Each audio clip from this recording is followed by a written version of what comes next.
Hello, and welcome to the Crypto Law Weekly. Coinbase just landed another win in court. Their rulemaking petition is forcing the SEC to respond as to why it refuses to write clear rules for crypto. The Third Circuit has now ordered the SEC to respond on the record. And it's not just in federal court, the dominoes are falling in the states too. Illinois just became the latest to drop its staking case against Coinbase, following Vermont, South Carolina, and Kentucky. The states are increasingly rejecting enforcement theater in favor of real legislation. Big news from TradFi this week. In their latest shareholder letter, BlackRock warned that Bitcoin could replace the dollar as the world reserve currency if the US doesn't get its soaring debt crisis under control. This shouldn't be surprising given BlackRock's increasingly friendly embrace of Bitcoin recently. Their CEO, Larry Fink, frequently lauds Bitcoin as digital gold, and they launched the US's first spot Bitcoin ETF that's given them more than $50 billion in exposure. Now they're saying the quiet part out loud. As out-of-control spending continues and interest rates remain high, the dollar risks losing the race to harder money. Everyone's focused on stablecoins for their dollar peg, but here's what's really going on behind the scenes.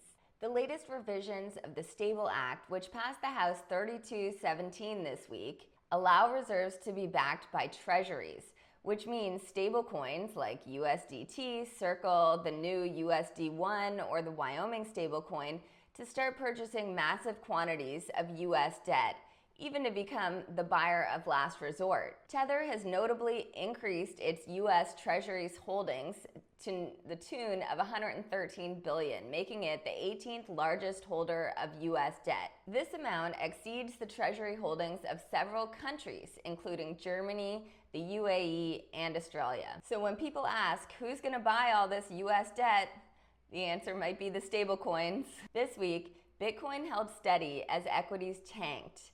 The stock market was down over 5% and Bitcoin barely flinched. We might be witnessing the start of a real decoupling where Bitcoin breaks free from its tech stock correlation. From a macro side, fiscal dominance is here. We're witnessing the end of the quantitative tightening and the beginning of stealth quantitative easing, which is rocket fuel for Bitcoin. Taker buy volume on centralized exchanges just surpassed 101 million, which is historically a very bullish signal. So my prediction for next Friday, 85K. What do you think, higher or lower? Let us know in the comments. Have a great week. Ever be 21 million Bitcoin mined. Sound money.